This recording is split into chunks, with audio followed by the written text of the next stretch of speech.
अस्सलाम वालेकुम नाज़रीन, मैं हूं अलवीना और आप देख रहे प्रोग्राम इनसाइड द न्यूज़। मावन खुसूसी आसिम बाजवा की ओहदा छोड़ने की दरख्वास्त मंजूर। आसिम बाजवा ने ओहदा छोड़ दिया।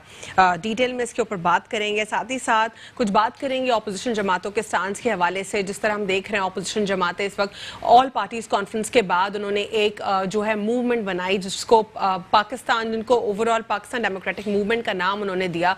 और इस डेमोक्रेटिक मूवमेंट में कहा जा रहा है कि डेमोक्रेसी की बहाली के लिए ये मूवमेंट है। इसमें जो है प्रेशर हुकूमत के ऊपर डाला जाएगा ताकि हुकूमत से प्रोडक्टिव तरीके से काम लिया जा सके।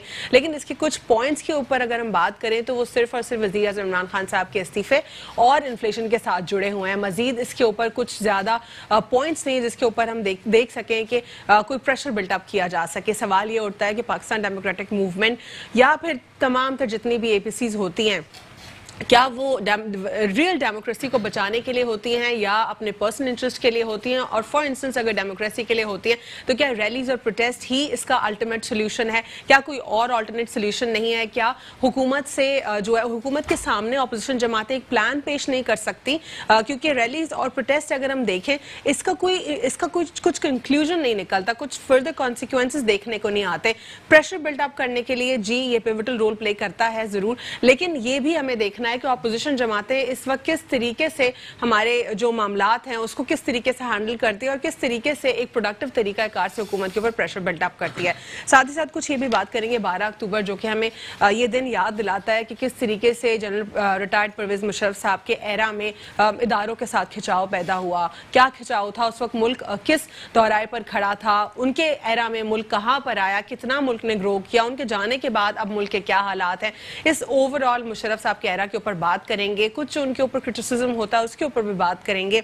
और हमारे साथ इस वक्त प्रोग्राम में मौजूद हैं इकबाल सान साहब पाकिस्तान पीपल्स पार्टी से, और हमारे साथ मौजूद हैं तलहा बेग साहब, तज्जियाकार है। दोनों को प्रोग्राम में फॉर्मली वेलकम करती हूँ। अस्सलाम वालेकुम दोनों को। और इकबाल सान साहब, सबसे पहले बात का आगाज़ करेंगे APC और पाकिस्तान डेमोक्रेटिक मूवमेंट के हवाले से। अपोजिशन जमातें प्रेशर बिल्डअप करने के लिए तो रैलीज और प्रोटेस्ट का इजहार कर रही हैं, होंगी होपफुली, लेकिन इससे अवाम को क्या रिलीफ होगा? औज़ुबिल्लाहिमिनश्शैतानिर्रजीम, बिस्मिल्लाहिर्रहमानिर्रहीम। बहुत शुक्रिया अलवीना, आपको, तलहा को और देखने वालों को सबको सलाम। देखें, पॉलिटिकल पार्टीज़ के पास मैं समझता हूँ कि अपनी बात करने के लिए जब आप हुकूमतें जो हैं जब बातचीत करती हैं तो एक प्लेटफॉर्म होता है, floor of the house, standing committees होती हैं, आप जो है स्पीकर का चैम्बर होता है, प्राइम मिनिस्टर मदऊ करता है, बातचीत करता है। लेकिन शायद ये मौजूदा जो हुकूमत है इसमें प्राइम मिनिस्टर एक ऐसा शख्स हैं जो पाकिस्तान में किसी भी सियासी जमात के किसी लीडर से मिलना ही नहीं चाहते। और अगर हम माजी में जाएं, प्रीवियस अगर उनकी हिस्ट्री देखें तो उन्होंने ऐसा अमल किया है। चाहे आपको याद होगा इंडियन पायलट्स पकड़ा गया था और उसमें एक आर्मी चीफ ने इन कैमरा ब्रीफिंग दी थी। तमाम पॉलिटिकल पार्टीज़ के उसमें लीडरान मौजूद थे, लेकिन अगर कोई नहीं था तो प्राइम मिनिस्टर ऑफ पाकिस्तान नहीं था। कुछ अर्से पहले गिलगित के हवाले से आर्मी चीफ ने तमाम पॉलिटिकल पार्टीज़ के लीडरों को मदऊ किया। वहाँ भी सारी पॉलिटिकल पार्टीज़ मौजूद थी, लेकिन इस मुल्क का वज़ीर आज़म उसमें मौजूद नहीं था। तो मैं समझता हूँ कि जब वज़ीर आज़म का मिजाज इस तरह का हो कि आप अपने ही मुल्क के सियासी जमातों के, देखिए कतई नज़र इस बात से कि जनाब मैंने चोरी की है उसका इल्ज़ाम साबित होना है, अभी बाकी है, कोर्टों में चल रहे हैं, आप जेलों में डाल रहे हैं, नैब की केसेस हैं, सारी चीज़ें अपनी जगह मौजूद है। लेकिन बावजूद इसके कि जो असम्बली के अंदर दीगर पॉलिटिकल पार्टीज़ के अगर लीडरान मौजूद हैं और पाकिस्तान के अंदर कोई इशू है उसको आप उस इशू पे बात करने के लिए आपको बैठना पड़ता है, बातचीत करनी पड़ती है, तो इसमें कोई हर्ज नहीं होता। आपने पॉलिटिकल पार्टीज़ को, अपोजिशन की जो सियासी जमातें हैं, आपने उनको मौका प्रोवाइड किया कि जनाब आप आ जाएं जी सड़कों पे मेरे खिलाफ, जी आप 10 लोग आ गए, 50 लोग आ गए तो मैं इस्तीफा दे दूंगा। ठीक है, इस पे वज़ीर आज़म इमरान खान साहब की तरफ से और उनकी पार्टी की तरफ से ये मौक़िफ़ भी आया कि वो आपको बिल्कुल जो आपका आईनी हक है प्रोटेस्ट करना उसकी इजाज़त देती है, लेकिन शर फैलाने की कोई इजाज़त किसी को नहीं मिलेगी। देखिए, अगर किसी सियासी जमात ने ये कहा है कि जी हम शर फैलाने के लिए निकल रहे हैं और हम जी पत्थर भी मारेंगे, किसकी तरफ इशारा किया गया है? किस पॉलिटिकल पार्टी? क्या ये मौलाना साहब के हवाले से बात की गई है या ये सबके हवाले से? मौलाना साहब की अगर बात की जाए तो मौलाना ने तो प्रूफ किया ना कि उन्होंने एक मुजाहरा किया था, वो ठीक था, वो गलत था, वो सक्सेस हुआ नहीं हुआ वो एक अलग बात है। क्या नवाज शरीफ साहब को वो अलग बात है। किसकी बारी है? देखें, अगर प्राइम मिनिस्टर हाउस से इस तरह की बात आती है तो खुशाइन बात है, तमाम पॉलिटिकल पार्टीज को हक है, डेमोक्रेटिक जब हुकूमतें होती हैं वहां पर ये राइट्स होते हैं। लेकिन अगर अलवीना मैं उस पर भी आता हूँ ना, देखिए अलवीना बात यह है कि आज गुजरांवाला में पाकिस्तान पीपल्स पार्टी की कॉर्नर मीटिंग थी, उस मीटिंग में पुलिस ने दावा बोल दिया और पाकिस्तान पीपल्स पार्टी के कारकुनों को, अहदेदारों को गिरफ्तार किया। अच्छा, आवाम के रिलीफ करने की बात हम करते हैं जब, तो इस वक्त महंगाई का इतना जबरदस्त दौरा है कि पालक के रेट जो है, आज मुझे मेरी बीवी से पता लगा, टीवी से नहीं, मुझे मेरी बीवी से पता लगा कि 150 रुपए किलो पालक है। अंडा जो है वो 16 रुपए का हो गया है। दालें महंगी हो गई हैं, चीनी, आटा शदीद महंगा हो चुका है। मुल्क में कोई एक ऐसी अशिया नहीं है जिसके प्राइस जो है आवाम की पहुंच में हो।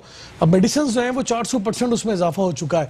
अगर इस वक्त भी तमाम पॉलिटिकल पार्टीज अगर खामोश रहेंगी तो मैं समझता हूं कि इस खामोशी के जो जूते पड़ेंगे फिर वो हमें भी पड़ेंगे। तो मैं again coming to the same particular question, आवाम को क्या रिलीफ मिलेगा? रैलीज और प्रोटेस्ट ठीक है, प्रेशर बिल्टअप आप कर रहे हैं, अपना आईनी जो इख्तियार है उसको इस्तेमाल करके हुकूमत के ऊपर क्या नंबर 1 प्रेशर बिल्टअप होगा इससे? नंबर 2 आवाम को क्या रिलीफ? देखिए आवाम को तो देखिए, जब हुकूमतें नाअहल होती हैं, नालायक हुकूमतें होती हैं, जब मुल्क में वो शिबली फराज साहब ने कहा था ये महंगाई है बाकी सब ठीक है, तो महंगाई वो वाहिद चीज है जिससे आवाम मुतासिर होती है। जब हुकूमतों के मिजाज, ये हमेशा से महंगाई का देखिए होती है अलवीना मेरी बहन बात सुने, ये चीजें होती हैं, इससे इनकार नहीं है, उसकी कोई परसेंटेज होती है, उसकी कोई लिमिटेशंस होती हैं। इस दौर में, इस 2 साल के अंदर मैं फिर कहूंगा, मेरे भाई को कैमरामैन गर्दन ही हिला दें कि 2 साल पहले खुशहाल थे, आज खुशहाल हो, तो वो जरूर बताएंगे कि उनकी हैसियत क्या थी और आज वो कहाँ खड़े। वो घर से निकलते हैं सोचते हैं कि यार अगर 1 किलोमीटर मैंने जाना, ये काम पैदल ही करके आ जाऊं, बाइक भी स्टार्ट ना करूं। ये वाली सूरत हाल आवाम की हो चुकी है। और अब भी अगर आवाम की आवाज, साहब ने अभी 2 दिन पहले ही वो यही कह रहे थे कि तमाम तर जो इश्यूज सामने आते हैं उनकी कोई वजह होती है और वजह आप ही लोगों को कह रहे हैं, वो आप लोग वजह हैं। मतलब वजह हमें महंगाई अगर आज मईशत का बेड़ा गर्क हो गया तो उसकी वजह हमें 1200 अरब रुपए की करप्शन रोज होती थी बकौल खान साहब के, तो वो करप्शन बच जानी चाहिए। पाकिस्तान की जो मईशत है बहुत ऊपर चली जानी चाहिए। डॉलर अगर जो है 70 सालों में 90-95 रुपए पे था, आज 165 रुपए पर है, तो 70 साल जो गुजरे वो बेहतर थे इस 2 सालों से। एक अगर हम प्रोटेस्ट को देखें, आईनी तरीका से जो प्रोटेस्ट होता है उसकी कुछ टर्म्स एंड कंडीशंस होती हैं, आपने जो है उनको वायलेट नहीं करना होता, फिर वो लॉफुल होता है जब आप करें। देखिए अलवीना मेरी बात सुनिए, जी, वो पर्टिकुलर कंडीशंस अगर आप वायलेट ना करें तो वो अनलॉफुल नहीं होता। लेकिन again coming to the same question, roads traffic jam होना, हो सकता है कोई पेशेंट उसको पहुंचना हो, किसी स्टूडेंट का एग्जाम हो, और बहुत सारे मामलात हो सकते हैं। तो इससे सिर्फ आवाम को एक बार फिर तकलीफ होगी, जो कि आप कह रहे हैं कि हुकूमत तकलीफ दे रही है आवाम को, आप लोग भी तकलीफ नहीं दे रहे हैं, आप रिलीफ क्या प्रोवाइड करेंगे? देखिए मैं मुझे 2 मिनट दीजिएगा। पाकिस्तान पीपल्स पार्टी ने लास्ट वीक में 2 मुजाहरे किए, एक आपके ऑफिस के साथ स्विगी का ऑफिस है वहां किया, और बिल्कुल रोड चलता रहा। और जो हमारा टारगेट ये था कि 5 बजे जब ऑफिस ऑफ होते हैं और जो ट्रैफिक का जो प्रेशर होता है वो ज्यादा होता है, तो हम उससे पहले उसे वाइंड अप करना, 4 बजे हमने वो वाइंड अप कर दिया। 3 बजे शुरू किया, 4 बजे वाइंड अप किया। दूसरी हमने बहुत बड़ी पाकिस्तान पीपल्स पार्टी ने तारीख की बहुत बड़ी रैली कराची के अंदर की, वो संडे का दिन था, ताकि अवाम जो है वो कम से कम, देखिए मुतासिर तो लोग होते हैं। अगर मैं ये कहूँ जी किसी को फर्क नहीं पड़ता, बिल्कुल लोग मुतासिर नहीं होते, ये बिल्कुल झूठ बात होगी। लोग मुतासिर तो होते हैं, ऐसा नहीं है, लेकिन हमने कोशिश की कि अवाम कम से कम मुतासिर। और इतवार वाले दिन हुकूमत को, अगर आपको लगता है हुकूमत नहीं चल रही, देखिए हुकूमत को क्या प्लान दें, जो बात करने के लिए तैयार नहीं है, जो लोग तैयार, हम तो कहते हैं कि इस नालायक और नाअहल हुकूमत को पाकिस्तान की आवाम से छुटकारा हासिल कर रहे हैं। देखिए आपने कहा कि देखिए बिल्कुल आईनी है, बिल्कुल। अगर कोई हुकूमत है ना, एक चलती हुई डेमोक्रेटिक सिस्टम को आपको लगता है जो सिस्टम चल रहा है, आपको लगता है जो सिस्टम चल रहा है वो डेमोक्रेटिक है? अगर ऐसा है तो फिर मैं आपकी बात को मान लेता हूँ। देखिए 126 दिन, अलवीना एक मिनट, मेरी वो बात मुकम्मल नहीं हुई। 126 दिन का धरना जिन लोगों ने किया, देखिए एक वीडियो, एक ऑडियो रिकॉर्डिंग आई थी जिसमें आज का प्राइम मिनिस्टर और आज का प्रेसिडेंट बात कर रहा है। एतजाज अहसन साहब जैसे जबरदस्त लोग पीपल्स पार्टी में हैं, PMLN की लीडरशिप में अच्छे लोग मौजूद हैं, लेकिन क्या जरूरी है बीबी के जाने के बाद इस दुनिया से उन्हीं की फैमिली जो है, कौन सी, तो मोनार्कियल सिस्टम हो गया ना, जो हम एडमिनिस्ट्रेशन की बात करते हैं, टॉपिक से हट गए, आपकी दुखती रख पे हाथ रख दिया। नहीं, आप बात में जवाब दूंगा आपको। ठीक है, एडमिनिस्ट्रेटिव लॉ को अगर हम पढ़ते हैं, जो यहाँ से आगाज होता है, उसका मकसद ही सेपरेशन ऑफ पावर्स का था। सेपरेशन ऑफ पावर्स तो मुकम्मल ही नहीं है, डेमोक्रेटिक सिस्टम तो मुकम्मल ही नहीं है ना, वही मोनार्की चल रही है। देखिए मेरी बात सुने, पाकिस्तान पीपल्स पार्टी के अंदर एक मेंबर्स होते हैं, CC का सीसी के मेंबर होते हैं, ठीक है, सेंट्रल एग्जीक्यूटिव कमेटी के जो मेंबर होते हैं वो इस बात का फैसला करते हैं कि हमारा आइंदा का लीडर कौन होगा।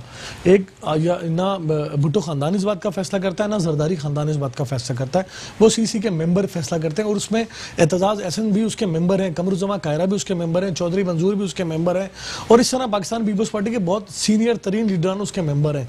अगर उन्होंने उस सीसी के इजलास में उन्होंने इस बात का तयन किया और फैसला किया है और किसी को चेयरमैन बनाया पाकिस्तान पीपल्स पार्टी को, तो मैं समझता हूँ कि इस पर किसी और को एतराज होना नहीं चाहिए। एक छोटा सा वक्फा लेंगे, उसके बाद कंटिन्यू करते हैं। तला बेग साहब से जानूंगी ऑपोजिशन जमातों के हवाले से, क्या वो सेटिस्फाइड है, क्या ये तरीकाकार दुरुस्त है प्रेशर बिल्डअप करने का हुकूमत के ऊपर, और क्या हुकूमत के ऊपर प्रेशर बिल्डअप होगा या नहीं। Stay with us inside the news.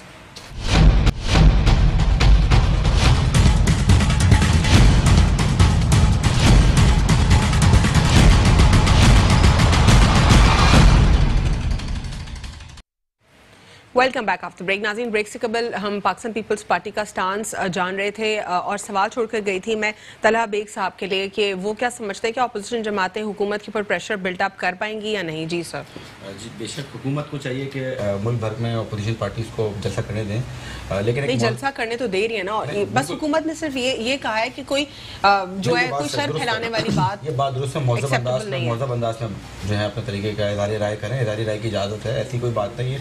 लेकिन जिस तरह के मैंने देखा बहुत सी पॉलिटिकल पार्टी में क्रिमिनल एलिमेंट्स होते हैं जो शर फैलाते हैं, ऐसा है हर पॉलिटिकल पार्टी के अंदर कुछ ना कुछ ऐसे एलिमेंट्स हैं, उसको चेक एंड बैलेंस करें, उसको देखें कि कौन इस तरह की एक्टिविटीज़ कर रहा है। सोशल मीडिया को भी देखें, सोशल मीडिया पे, क्योंकि ये मामला पहले सोशल मीडिया से शुरू होते हैं, ग्राउंड पे चले जाते हैं, तो इन चीज़ों को देखा जाए कि किस तरह के मामला हो रहे हैं। मैं समझता हूँ बिल्कुल आज़ादी राय है और डेमोक्रेटिक फ्रीडम ऑफ स्पीच हर किसी को है, तो अपनी बात का इजहार करें, इसमें कोई दो राय नहीं है, इसमें कोई ऐसी बात नहीं है।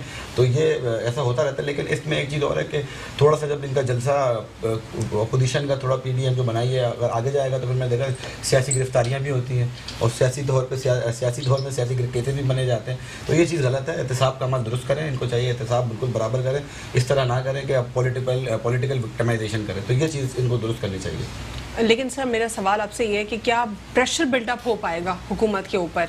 प्रेशर देखें, प्रेशर तो माजी में भी इमरान खान ने जो इतनी 60 दिन का धरना दिया तब भी हुकूमत, लेकिन वो तो स्ट्रेंथ तो बहुत होती थी ना अवाम की। मैं समझता हूँ पाकिस्तान की अवाम ढीठ हो गई है, इन चीज़ों से कुछ भी नहीं होगा। इस अवाम जो है ना, अवाम फैसला करती है, अवाम इस तरह ये कह रहे अवाम जो है इन चीज़ों से कोई होगा नहीं। अब जल से रैलियाँ, अवाम चाहती है महंगाई कम हो, जल से रैलियों में कहाँ से गरीब बंदे का चूल्हा नहीं जल रहा, वो अपने घर को छोड़ कर, यानी आप कह रहे हैं अवाम को कोई रिलीफ नहीं इससे मिलेगा, और हुकूमत के ऊपर प्रेशर होगा या नहीं होगा? बिल्कुल भी नहीं होगा, हुकूमत को कोई फर्क नहीं पड़ेगा। तो फिर क्या करना चाहिए ऑपोजिशन को? देखिए, इस हुकूमत ज़ाहिर जो डेमोक्रेटिक तरीका है उसका वेट करें, 5 साल हुकूमत की मुद्दत पूरी होती है और आप भी इलेक्शन लड़ें। लेकिन आपको नहीं लगता कि ऑपोजिशन जमातों को भी वही करना चाहिए जिस तरह बाहर ममालिक में जाहिर है इनका हक है, ये क्रिटिसाइज करेंगे क्योंकि ऑपोजिशन है, लेकिन जिस तरीके से करना चाहिए क्या वो तब्दील नहीं हो जाना चाहिए पाकिस्तान में? तब्दील क्या बोल सकते हैं, मसला ये है ना, देखें अवाम, इशू ये है कि हमारी जो अवाम है वो अपने घर को देखे या इन चीज़ों में चले जाए, रैलियों में जाए, जलसे में जाए, यहाँ खर्चे होते हैं, अवाम नहीं। सर मैं आपसे सवाल ये कर रही हूँ यहाँ पर कि क्या ऑपोजिशन जमातों को तरीकाकार अपना तब्दील नहीं करना चाहिए कि रैलीज और प्रोटेस्ट से हट के हुकूमत के ऊपर कोई प्रोडक्टिव प्रेशर डालें? हाउस जाएं, वहाँ पे बात करें अपनी, वहाँ पे प्रोटेस्ट करें, वहाँ पे चीज़ें थोड़ा सा तब्दील करें। जाहिर है ये चीज़ बाकी रैलियाँ और ये जलसे, आपकी बात दुरुस्त है कि इसमें तब्दीली इसमें होनी चाहिए, तरीकेकार अपना बिल्कुल चेंज कर दें, इस तरह नहीं करें कि अवाम को लेकर आप खड़े हो गए। यानी आप कह रहे हैं फ्लोर ऑफ द हाउस में होना चाहिए, जो पर्टिकुलर प्लेटफॉर्म्स है वहाँ पर होना चाहिए, आईनी तरीका इस्तेमाल करना चाहिए, अदालतें हमारी मौजूद है, वहाँ पर जाएं, वहाँ पे अपना जो है जो भी इनको एतराज़ है वो बताएं अदालत को। और आपको नहीं लगता कि किसी पर्टिकुलर एरिया को क्वेश्चन करना चाहिए? अभी तो हम सिर्फ यही सुन रहे हैं ना ऑपोजिशन से, महंगाई है, वजीर आजम को उतार दीजिए, लेकिन कोई पर्टिकुलर कोई स्ट्रॉन्ग कोई प्रोडक्टिव सिचुएशन नहीं देख रहे हैं कि किसी के ऊपर क्रिटिसिज्म आए, किसी इदारे के ऊपर बात हो, इदारे के फ्लॉज को बताया जाए कि किस तरीके से फिक्स होना चाहिए। इस तरह ऑपोजिशन नहीं होनी चाहिए क्या पाकिस्तान में? बिल्कुल होनी चाहिए। देखेंगे अच्छा बहुत से मसला ये है ना, सूबे के अंदर जो सूबे सिंध इसमें पीपल्स पार्टी सिंध गवर्नमेंट ओन करती है। अब मसला यह है कि सिंध गवर्नमेंट फेडरल से सवाल कर सकती है, फेडरल सिंध से सवाल करे तो फिर एक इशू आ जाता है कि ये क्यों बात हो रही। तो ये आपकी बात है, डिपार्टमेंटल जो सवालात हैं इसमें बराबरी होनी चाहिए, चेक एंड बैलेंस। ऐसा नहीं है कि अगर सिंध सवाल करे फेडरल से तो फेडरल को भी यहाँ पे करें तो उसमें कोई तनकीद ना होनी चाहिए। ये चीज़ें सही हो जाएंगी तो फिर कोई इशू नहीं है। थोड़ा सा ये मसला है, आपकी बात सही कि सवालात में ज़ाहिर है पूछें डिपार्टमेंट से क्या इशू है, कौन सी बात सही है, कौन सी गलत है, और चेक एंड बैलेंस करें। जिस तरह आपने बताया कि ये मसले मसाइल हो रहे हैं, ये एक तरीक़ेकार सही है, मैं समझता हूँ ये तरीका सही है। इस तरीके से होना चाहिए काम। और ये जो हुकूमत की तरफ से कहा गया है कि इंतशार की इजाजत नहीं देंगे, क्या है किसी एक खास सियासी जमात के हवाले से कहा गया है या ये सबके लिए एक जनरल मैसेज था? देखिए मैंने आपको पहले बताया ना, क्रिमिनल एलिमेंट्स हर पॉलिटिकल पार्टीज में होते हैं। मैं नहीं समझता कि कोई भी पॉलिटिकल पार्टी चाहेगी कि शहर फैलाया जाए, ऐसा नहीं होता। क्रिमिनल एलिमेंट्स मौजूद होते हैं, वो ज़ाहिर है कुछ ऐसे अनासर होते हैं जो शहर फैलाते हैं और उसको फिर हवा देते हैं और किसी और तरफ लेके जाते हैं। बहरहाल ये, और फिर उसमें दूसरी चीज़ ये गद्दारी का केसेस जो बनाए जा रहे हैं हुकूमत के, वो एक चीज़ गलत है। आप तरीक़ेकार करें, ये मतलब बहुत ज़्यादा एक्सट्रीम पे जा रही है चीज़। जो गद्दारी का मुर्तकब है उसको आप बिल्कुल उसको सजा दें, लेकिन ये थोड़ी कि आप सियासी वर्कर के ऊपर आप गद्दारी का मुकदमा बनाए। ठीक है, ये एक चीज़ गलत है। ये डिबेट हमारे आउट ऑफ द ट्रैक हो जाएगी, लेकिन यहाँ पे प्रिसाइजली जवाब दे दे, फिर मैं आगे बढ़ूंगी। गद्दारी के मुकदमे को जिस तरह हर कोई क्रिटिसाइज करे, जाहिर है ट्रीजन या हाई ट्रीजन एक बहुत बड़ा मामला है, सबके ऊपर इस तरह आसानी से नहीं लगाया जा सकता। लेकिन एक कन्विक्टेड मुजरिम, ठीक है, अब उसको लॉ को पढ़ते हैं तो वो तो कहता है ना कि सुप्रीमेसी ऑफ द लॉ। फिर ये किधर है? जब बार बार पीएमएलएन कहती है कि वो 3 दफा वजीर आजम इलेक्ट हो चुके हैं, तो क्या वो बाहर से बैठ के कन्विक्शन के बाद क्या वो तकरीर कर सकते हैं 1 घंटा तक, और क्या इश्तियाल से भरपूर तकरीर कर सकते हैं? इसको कैसे जस्टिफाई करते हैं? तकरीर का जो इशू है ना, वो एक अलग इशू है। वो तो देखें, उसमें पैमरा बैठी हुई, पैमरा नोटिस लेगी, चैनल्स ने दिखाया है। लेकिन जो गद्दारी का मुकदमा जो बना है ना, वो उसमें आप आइन पढ़े, उसमें सिर्फ आइन तोड़ने के ऊपर गद्दारी का मुकदमा बनता है। ऐसे नहीं कि आप कोई भी जो है हेट स्पीच का आप लगा दें कि नहीं वो बैठा हुआ उसने गलत बात कर ली, वो मुल्क का गद्दार हो गया। तो हर किसी के ऊपर हम तोहमत नहीं लगा सकते। पॉलिटिकल वर्कर्स होते हैं, जाहिर उनकी भी मेहनतें होती है। अब हर किसी को जो है क्रिटिसाइज करके और पॉलिटिकल विक्टिमाइजेशन के ऊपर जो है आप उस पर जो है गद्दारी का मुकदमा लगाए थे, तो ये गलत चीज़ है। इसको चेक एंड बैलेंस होना चाहिए और इमरान खान साहब को चाहिए कि देखें इस चीज़ को। प्राइम मिनिस्टर है कि इस तरह क्यों हो रहा है। वो उनका बयान ये आ जाता है कि मैं तो सो रहा था, मुझे पता ही नहीं कि किसने जो है, मैं बर्थडे मना रहा था, मुझे पता ही नहीं कि किसने मुकदमात बना दिए। तो ये बहुत बड़ी गलत बात है। आप प्राइम मिनिस्टर ऑफ पाकिस्तान है, आपको कैसे नहीं पता कि क्यों ये मुकदमात बन रहे हैं? कल को इनकी पार्टी के ऊपर भी ऐसी चीजें हो सकती है, तो ये चीजों को देखें, एहतिसाब का अमल दुरुस्त करें। ठीक है, हमें प्रोग्राम में अली मीरजत साहब ने भी ज्वाइन किया पाकिस्तान तहरीक इंसाफ से, उनको प्रोग्राम में फॉर्मली वेलकम करते हैं। सर, आपसे जानना चाहूंगी इस ओवरऑल सिनेरियो में आपको क्या लगता है, क्या पाकिस्तान तहरीक इंसाफ ने किसी एक मखसूस जमात को क्वेश्चन करने के लिए ये कहा है कि इश्तियाल की कोई इजाजत नहीं देंगे, या एक जनरल मैसेज था? जी, बिस्मिल्लाहिर्रहमानिर्रहीम। देखें, सबसे पहले हम पे तो ये एक लेवल लग चुका था माजी में, इन्हीं दोस्तों ने लगाया था कि ये है ही पार्टी धरना पार्टी। तो हम इस चीज़ के खिलाफ नहीं है ना, हम इस चीज़ से डरते हैं। हमने ओपन बोला हुआ है कि आपको कंटेनर चाहिए, कुछ भी चाहिए, हम आपको फैसिलिटीज़ देने के लिए तैयार हैं। पर बात यह है कि कराची और इस्लामाबाद की फ़्लाइट सिर्फ 2 घंटे का फ़र्क है। कराची में हमारा माइंड सेट एक हो, इस्लामाबाद में हमारा माइंडसेट दूसरा हो। कराची की प्रेस क्लब पे लेडी हेल्थ वर्कर अपने हक के लिए एहतजाज करें, यानी औरत, उसका शरई हिसाब से भी कितना हक और पर्दा है और कानूनी हिसाब से पाकिस्तान की आइन भी उसके लिए कितनी हमें यानी इजाज़त दे रहा है और कितनी सख्ती कर रहा है, वो भी बाखूबी हमें पता है। उनको वाटर कैनन से, उनको लाठीचार्ज से मार के गिरफ्तार करके, आखिर वो भी किसी न किसी की बेटी होगी, आखिर वो भी किसी न किसी की बहन होगी, किसी की बेगम होगी। ये तो मोहतरमा की पार्टी थी, यानी एक खुद औरत की पार्टी थी। पर बदकिस्मती से सिर्फ 2 घंटे की फ़्लाइट के बाद इस्लामाबाद में दूसरा कानून सोचने में आ जाता है, दूसरी सोच हो जाती है, कराची के अंदर दूसरी सोच हो जाती है। बाकी रही बात, मुझे तो, मैं जैसे खुद नौजवान हूँ, मुझे भी उम्मीद थी कि नौजवान क़यादत ही आएगी सामने। किसी बुजुर्ग की टांगों में इतना जान नहीं होगी जितनी नौजवानों की टांगों में जान होती है। तो पता नहीं क्यों बिलावल साहब नहीं आए, पता नहीं क्यों मरियम नवाज साहिबा क्यों नहीं आई, और एक बुजुर्ग को ले आए जो पहले ही गरीब लस्सी के केसों में फंसे हुए हैं, हलवे के केस में फंसे हुए हैं, पहले ही उसको आगे कर दिया। अभी तो बात यह है कि 18 अक्टूबर को जो पीपल्स पार्टी अपने शहीदों का गम मनाएगी या वहाँ पे खुशी के गाने सुनेगी, पहले तो इस चीज़ को क्लियर कर दे कि क्या अपने शहीदों को उस दिन याद रखना है इनको। और दूसरे नंबर पे देखें, जुल्फ़िकार अली भुट्टो साहब को अल्लाह पाक उनको जन्नत में जगह अता फरमाए, उनके खिलाफ 9 जमायती कॉन्फ्रेंस हुई थी। खान साहब के खिलाफ 12 जमायती कॉन्फ्रेंस हुई है, ये चीज़ भी आपको देखें। हमें इस चीज से बिल्कुल भी डर नहीं है। वो कहते नहीं है कि हम ठीक है, आप लोग को डर नहीं है, लेकिन जख्मी हुए हैं और क्या आप हमें जख्मी करें, हम खुद धरने वाले हैं, हमें धरने दें। अली मीर साहब, क्या ये खास किसी मखसूस पार्टी को आप लोगों ने निशाना बनाया और आपने उनको उनके लिए कहा है कि किसी किस्म का इश्तियाल जो है वो एक्सेप्टेबल नहीं है, या एक जनरल मैसेज था? देखिए, इश्तियाल कैसे ना हो, आप जाके स्पीच करें आवाम में जाके रुक के। नहीं सर, मेरा सवाल सिंधु देश का नारा आप लगाएं, आप फौज के खिलाफ बात करें, आप अपने इदारों के खिलाफ बात करें, तो आप पे गद्दारी केस भी बन सकते हैं, ठीक है ना? ऐसा तो नहीं है। लेकिन ये मैसेज किसके लिए था? क्या आपको लगता है क्या पाकिस्तान पीपल्स पार्टी के लिए कहा गया है, या फिर ये मौलाना साहब को आप लोगों ने इशारा दिया है कि जो मुल्क दुश्मन है, जो भी तंजीम मुल्क दुश्मन है, मुल्क दुश्मन अनासरों से मिली हुई है, या हमारे इदारों के खिलाफ है, या इदारों के खिलाफ नफरत अंगेज अल्फाज यूज कर रही है? पीपल्स पार्टी या ये मौलाना साहब के लिए था? मेरे ख्याल से तो इन्हों में कोई भी ऐसा भी मुहिब्बुल वतन नजर नहीं आ रहा। इसमें पेट परस्त ज्यादा नजर आ रहा है, वतन परस्त कम नजर आ रहे हैं। ठीक है, तो अभी हमें खड़ा होना है वतन परस्त के साथ ना। अवाम भी देख रही है कि 10-10, 12-12 जमात जा रही हैं और फ्लॉप शो करके आ रही है। इस्लामाबाद में अंकल फजल रहमान को इन्होंने भेज तो दिया अपने अंकल को, पर वो भतीजे खुद नहीं गए, वहां पे उन्होंने मायूस होके आ गए। अभी फिर उनको कराची का रास्ता दिखाया। अच्छा, यहाँ पे जो आप एहतजाज कर रहे हैं अपने हक के लिए, आपको लाठी चार्ज की जाएगी, आपको गिरफ्तार किया जाएगा हर हाल में।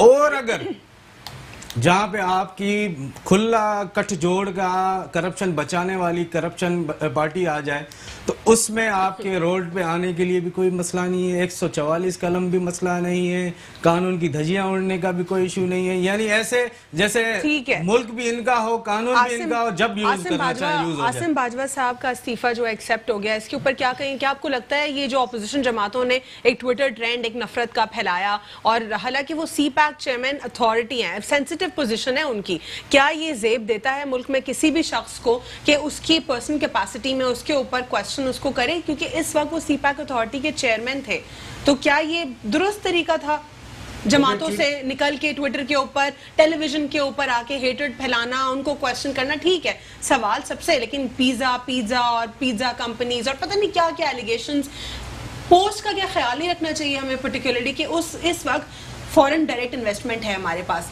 इस वक्त FATF का बहुत अहम मसला है, हम ऑलरेडी ग्रे लिस्ट में निकलने की कोशिश कर रहे हैं। देखें, सबसे पहले आप देखें तो सही ना, यही आवाम को समझाना हम चाह रहे हैं कि वतन परस्त कौन है और पेट परस्त कौन है। ज़िया बुरा था, बुरा है, सब इस चीज़ पे हम ऑन करते हैं, ठीक है ना? अभी हम बोल दें नहीं सारे का सारा सिस्टम चोर है, ऐसा भी नहीं है। आ जाए, दूसरी नंबर बात, ट्विटर ट्रेंड 8 से महीना पहले चला था। अगर हमें उस प्रेशर में अगर उनसे रिजाइन लेना था या उनका कबूल करना था तो उन्हीं दिनों में कर लेते, ऐसा नहीं है। नहीं, लेकिन ये तो ऑपोजिशन की तरफ से रोज टेलीविजन के ऊपर बातचीत हो रही है, रोज कहीं ना कहीं बात उनसे कहीं और की करते हैं और वो खुद ही ले आते हैं इनको। देखें, हम मिसाल देते हैं कि हाथी जिंदा लाख का उतरे और मरा हुआ 2 लाख रुपए का।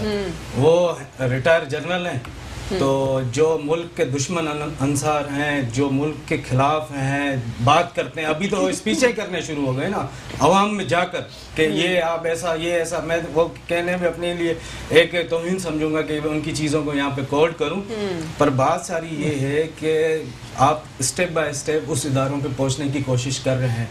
आप इस टाइम वो काम कर रहे हैं जो मोदी ने भी शायद ना किया हो, ठीक है ना? मोदी की अम्मा जी को साड़ी वाला काम ना करें।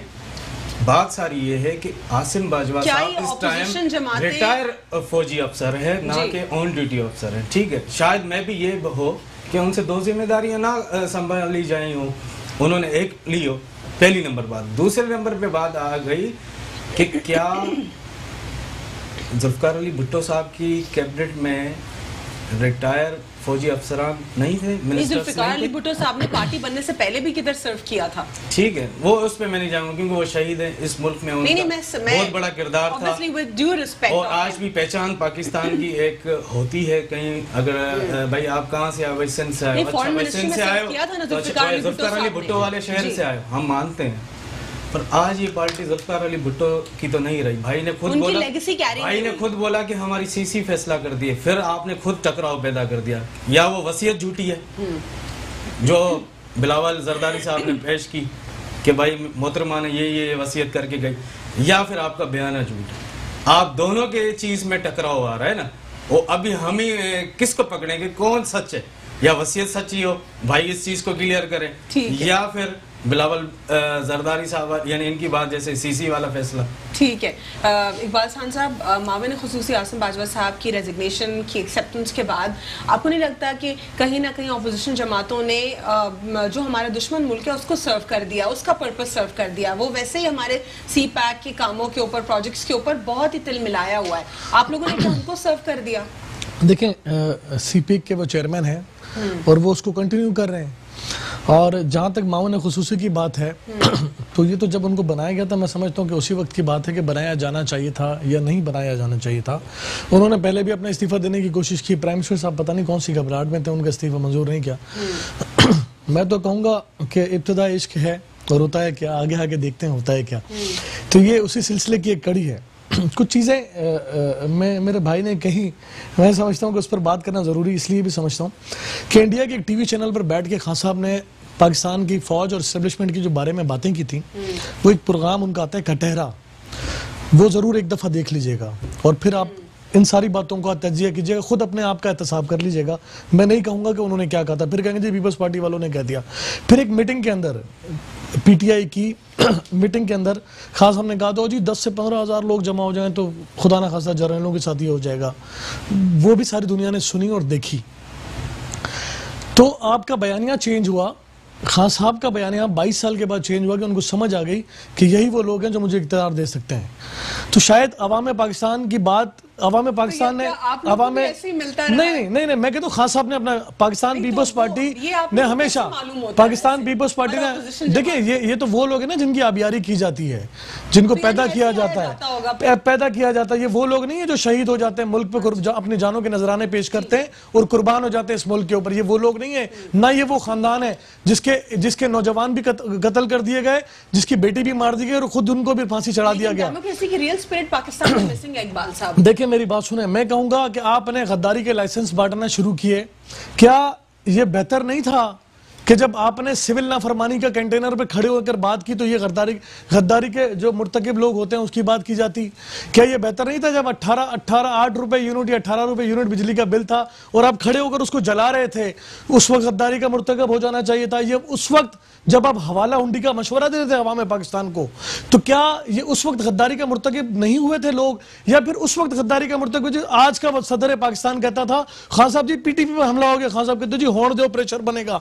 ये वो उस वक्त गद्दारी का मुर्तकब कौन लोग थे? ये उस वक्त वो लोग जो गद्दारी के मुर्तकब नहीं हुए, जो सुप्रीम कोर्ट की दीवारों पर अपनी गीले कपड़े या शलवारें लटका दिया करते थे? या फिर उस वक्त गद्दारी का मुर्तकब नहीं थे जो अपने कजन के साथ निकले थे, डेमोक्रेटिक मूवमेंट बनाकर डेमोक्रेसी के लिए निकले थे, जिनकी एक भी किसी सूबे में ना कौमी असेंबली में सेनेट में कोई नुमाइंदगी थी, वो कफन दफन का सामान लेकर निकले थे? उस वक्त गद्दारी का मुर्तकब कोई नहीं हुआ था। आज एक स्पीच के ऊपर आप कहते हो मैं यहाँ अल्लाह न करे नून लीग की हिमायत करने नहीं बैठा।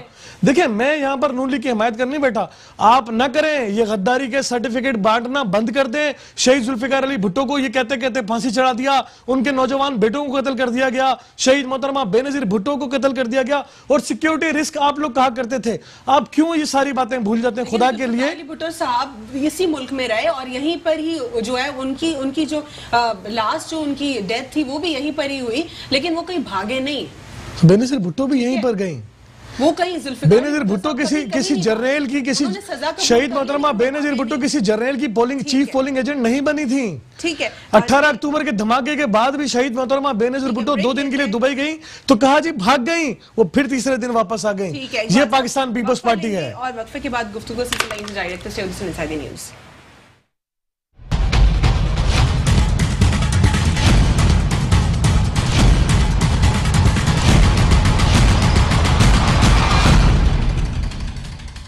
Welcome back after break. नाज़रीन, ब्रेक से कबल हम बात कर रहे थे ओवरऑल इस वक्त जो पॉलिटिकल इंस्टेबिलिटी है उसके ऊपर इकबाल साहब ब्रीफ कर रहे थे और वो ये कह रहे थे कि ट्रीजन या हाई ट्रीजन जो लगना है या किसी के ऊपर लगाया जाए ये पॉलिटिकली जस्टिफाइबल नहीं है, क्योंकि किसी को किसी भी स्टांस के ऊपर गद्दारी का मुर्तकिब बना देना दुरुस्त फैसला नहीं होगा। मैं बढ़ूंगी अब अली मीरजत साहब की जानिब, उनसे जानूंगी कि सर आप क्या समझते हैं, क्या ये एक पॉलिटिकल मैच्योरिटी है ऑपोजिशन जमातों की कि उन्होंने जो है इसको जो है कैश किया कि किस तरीके से वो बात करें चेयरमैन सीपैक अथॉरिटी की या जो भी उन्होंने बात की, इसके ऊपर मैं जो है अली मीर जज साहब आपसे जानूंगी, लेकिन तलहा बेग साहब पहले आप इस पर मुझे ब्रीफ कर दीजिए। जी बिल्कुल।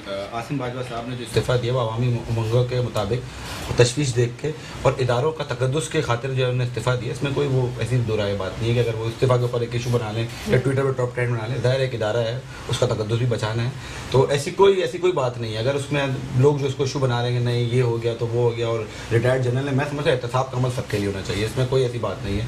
क्योंकि देखें एहतसाब है, ठीक है, no one is above the law, ठीक है, करेक्ट, लेकिन नेशनल इंटरेस्ट भी कोई चीज होता है ना जी। क्या नेशनल इंटरेस्ट को कहीं सेव नहीं करना होता? बिल्कुल सेव करना है, नेशनल इंटरेस्ट को सेव करना है, लेकिन बात ये अकाउंटेबिलिटी भी तो है ना।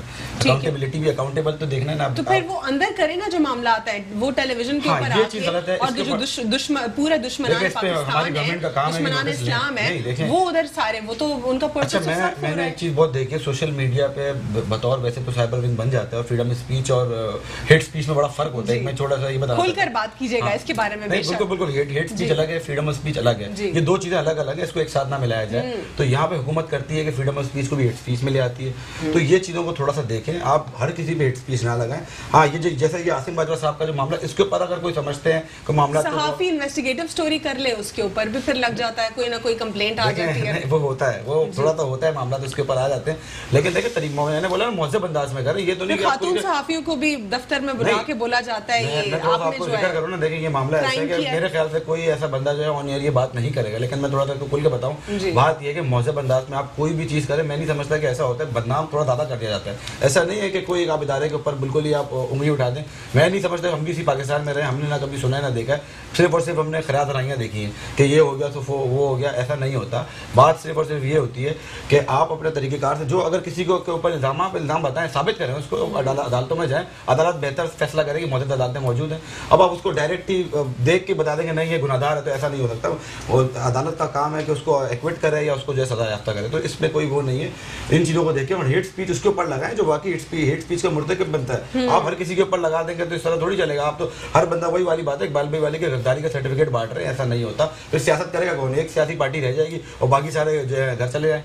तो इस चीज़ को देखें थोड़ा सा, ये मुल्की सियासत है, इसमें आपको थोड़ा सा बर्दाश्त करना पड़ेगा। आप लोग भी अपोजिशन में तो बहुत कुछ किया है, PTI ने बहुत कुछ हमने देखा इसी टेलीविजन के ऊपर, बिल जला दिए गए हैं और बोला कि टैक्स नहीं पे करें, लेकिन PTI हुकूमत में आगे उनको ये समझ नहीं आ रहा। थोड़ा सा बर्दाश्त करें, इसको देखें कि किस तरह होता है। अपोजिशन को संभालना जाहिर है आपका काम है, प्रेशर को बर्दाश्त करें, नहीं बर्दाश्त कर पा रहे। मैं समझ थोड़ा सा मैच्योर होना पड़ेगा पाकिस्तान तहरीक इंसाफ वालों को, थोड़ा सा मैच्योर हो और देखें कि किस तरह सियासत होती है। ठीक है, इस सिनेरियो के ऊपर आप क्या कुछ ऐड करना चाहेंगे सर? देखें, भाई की बात से मैं कुछ सहमत भी करूँगा और उससे एक चीज़ भाई की रोशनी में डालता हुआ चलूँ कि आखिर आवाज़ अपोजिशन दे किस पे रही है। हमने कश्मीर की बात की असेंबली में, मुल्क का सदर बात कर रहा था, ऐसे नहीं कोई एक MNA या MP बात कर रहा था, कश्मीर के एजेंडा पे बात की उन्होंने, क्या कुछ अंदर यानी मछली मंडी ना लगाई हो। फिर उसके बाद ग्रे लिस्ट की बात की, क्या कुछ उन्होंने नहीं किया। बात सारी ये है कि आखिर ये हमारे साथ चले, हम इनको लीलेंसी दे दें, आपकी बात इनको थोड़ा सा चले भाई, जैसे आपको चलना है वैसे चले। वो सिर्फ उनका एक ही एजेंडा है, फ्रीडम ऑफ स्पीच, उनका एक ही एजेंडा है कि सिर्फ और सिर्फ हमें इस तरह कोई पॉलिटिक्स करिए, सिर्फ और सिर्फ हमारी माजी को किसको बंद किया है। देखे ना, मेरी बात को थोड़ा समझ लेना, मेरी बात को समझ लें।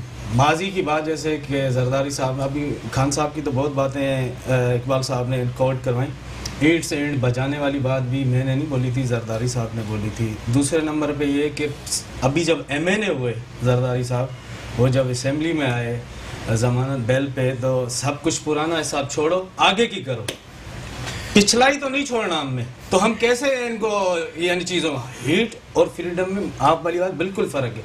मैं ऑन ईयर अवाम को क्या मैसेज दे रहा हूँ अपने इदारों के खिलाफ, आपका इदारा यानी इवन GHQ तक टारगेट करना, गलत बात है, बिल्कुल गलत बात है। इट्स मीन्स कि आप वही मोदी वाली सोच चला रहे हैं। अगर ग्रे लिस्ट वाली बात हो रही है, वही हो रही है। करना मुंबई अटैक जो कि हमारा ताल्लुक ही नहीं था, नवाज शरीफ साहब पूरा जाके इंटरनेशनल मीडिया के ऊपर कहते हैं कि हमने करवाया था।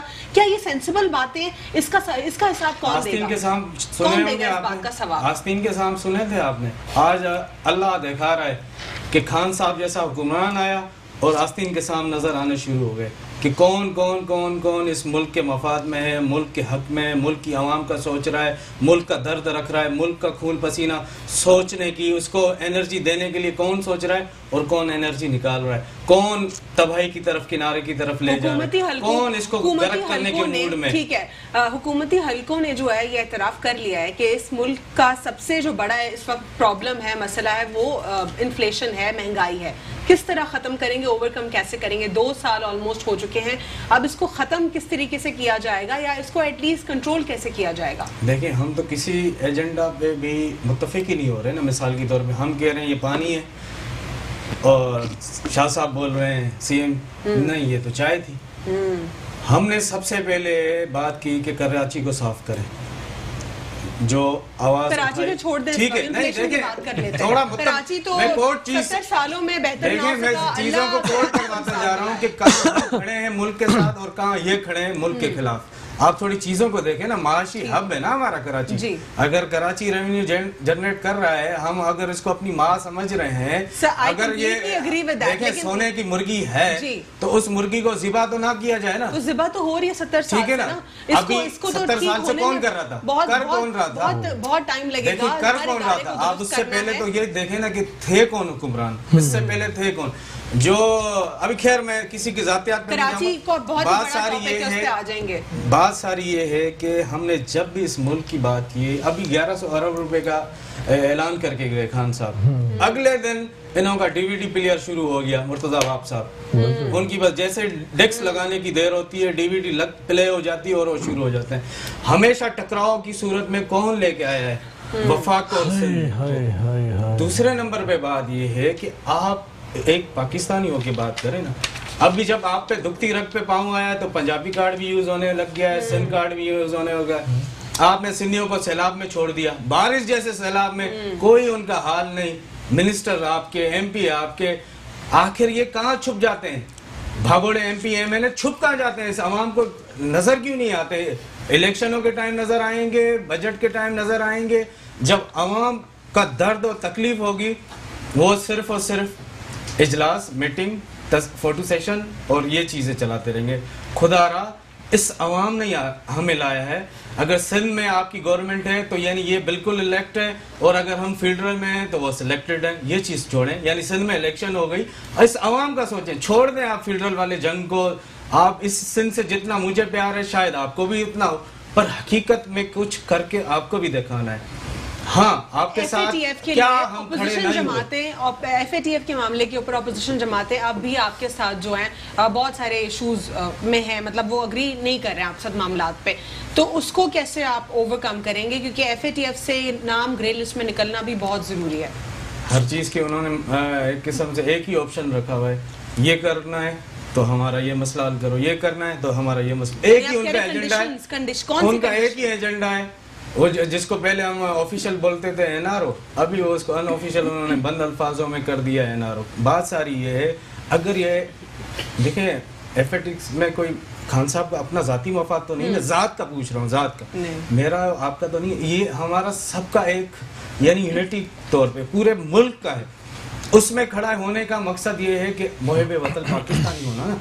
आप बोले गद्दारी का सर्टिफिकेट ना दें, गद्दारी वाली हरकतें करेंगे तो सिंह तो नहीं होते, गद्दारों को भी यही होता है ना। गद्दार के अंदर से ही यानी ज़मीन को ख़त्म करते जाते हैं, आपकी पढ़ाइयों को, आपकी महैशियत को, आपके समाज को, आपकी इज्जतों को। पहले हम खेतों गांव छोड़ के आते थे, खेत तबाह होते थे। अभी जब शहर में हैं तो हमारी नस्लें तबाह हो रही हैं। क्यों तबाह हो रही हैं? कि ये अच्छा है इसके पीछे लग जाओ, हम अच्छे हैं हमारे पीछे लग जाओ। बात सारी है कि हम सब अच्छे होने की कोशिश करें। छोड़ दें, चलें ठीक है, जरदारी साहब वाली बात कोई अपना ले, माजी को छोड़ें, अभी तो कुछ आ जाएं, अभी तो कुछ मुल्क के लिए अच्छा सोच लें। ठीक है, FATF के मामलात के ऊपर ऑपोजिशन और जो हुकूमत है वो डिफरेंसेस में है। अभी आपको नहीं लगता कि यहाँ पे डिफरेंसेस को ख़त्म कर देना चाहिए क्योंकि नेशनल इंटरेस्ट का मामला है? मैं बड़ी देर से तकरीर एंजॉय कर रहा था, मैं समझा था शायद मैं किसी जलसे में बैठा हूँ। देखें, बात यह है कि FATF का मामला है, यकीनी तौर पर हुकूमत के साथ बैठना चाहिए, मुल्क के मामलात की बात है, हुकूमत को अपोजिशन के साथ बैठना चाहिए, अपोजिशन को हुकूमत के साथ बैठना चाहिए। तो सवाल तो ये पैदा होता है कि यह क्या हमारे मुल्क का प्राइम मिनिस्टर हुकूमत जो अपोजिशन की जो लीडरान हैं उनके साथ बैठना पसंद करते हैं, उनसे बातचीत करना पसंद करते हैं? किसके साथ बैठें भाई? और दूसरी बात आपने कहा जी वो DVD प्लेयर स्टार्ट हो जाता है मुर्तज़ा वहाब साहब का। मैं आपके नॉलेज में इजाफा करता चलूँ मेरे भाई, जब प्राइम मिनिस्टर ऑफ पाकिस्तान आए थे 1100 अरब रुपए की बात की थी, तो उसके फौरन बाद उसकी वजाहतें पेश करने के लिए सबसे पहले शिबली फराज साहब आ गए थे, फिर शिबली फराज की बातों का जवाब देना पड़ा। ये आपकी बात का जवाब है। देखें, सबसे पहले मुर्तज़ा वहाब साहब आए थे, मैं आपकी नॉलेज में इजाफा करता हूं। चलें, आप यहां से निकलने के बाद स्टडी कर लीजिएगा। शिबली फराज साहब ने ट्वीट किया, फिर मीडिया ने उनको लिया, उसके बाद मुर्तज़ा वहाब साहब के स्टेटमेंट आना शुरू हो गए। देखिए, यहां सवाल यह पैदा होता है कि क्या प्राइम मिनिस्टर ऑफ पाकिस्तान मुल्क की मफादात से उनकी ईगो ज्यादा अहम होती है या उनका एक वीडियो क्लिप चल रहा है मैं, या उनकी मैं ज्यादा अहम है? देखिए, मुल्क ज्यादा अहम है। आप या तो आप ये कहें जी, आप ताहिरुल कादरी साहब के साथ जो निकले थे, जिनकी इस पाकिस्तान की पॉलिटिक्स में 0 पॉइंट उनका कोई हिस्सा है, उनके साथ आप निकले थे कजन्स बन के। लेकिन इस मुल्क के एक मौलाना फजलुर रहमान जो एक सियासी पार्टी के रहनुमा, जिनकी सूबाई, कौमी और सेनेट में जिनकी नुमाइंदगी, जिनका वालिद इस KP का वजीर आला रहा, जिसका भाई आप भी निकले थे, वोट दिए थे वजीर आजम का, फजलुर रहमान को वोट दिया था वजीर आजम। तो ये क्या नौजवान है 68 साल का वजीर आजम नौजवान करना है प्रोग्राम। आज के लिए इसी पे एंड करेंगे कि ऑपोजिशन जमातों में और हुकूमत में अभी रिफ्ट है। उम्मीद करते हैं कि नेशनल इंटरेस्ट के मामले के ऊपर दोनों एक साथ एक प्लेटफॉर्म पर आएंगे। आज के लिए इतना ही। अल्लाह हाफिज़, गॉड ब्लेस यू ऑल।